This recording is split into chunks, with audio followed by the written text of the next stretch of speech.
গৰু বিহুৰ দিনাই ৰাজ্যত অঘটন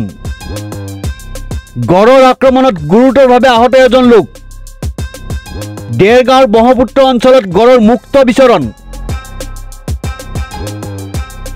গৰু বিহুৰ দিনাই গড়ৰ সন্ত্ৰাসত আতংকিত ৰাইজ দেৰগাঁৱৰ ব্ৰহ্মপুত্ৰ অঞ্চলত গড়ৰ মুক্ত বিচৰণ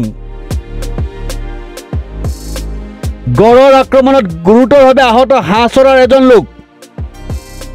আহত লোকজনক চিকিৎসালয়লৈ প্ৰেৰণ বৰ্তমান বৰকৰিয়নিত অৱস্থান গ্ৰহণ কৰি আছে গড়টোৱে ঘটনাস্থলীত বন বিভাগ আৰু আৰক্ষীৰ লোক উপস্থিত হৈছে আজি গৰু বিহুৰ দিনাখনি সকলোৱে চিঞৰ বাখৰ লগাইছে প্ৰায় 4টা বজাত এটা গড় ওলালে আৰু গোটেই ৰাইজে ৰাতিপুৱা গৰু গা ধুৱাবৰ কাৰণে আজি গৰু বিহু গা ধুৱাবৰ কাৰণে চবে উলহ মালহে নদীলৈ যাব বিচাৰিছিল আমি অলৰেডি কোৱা শুনিছোঁ হাঁহচোৱাত এজন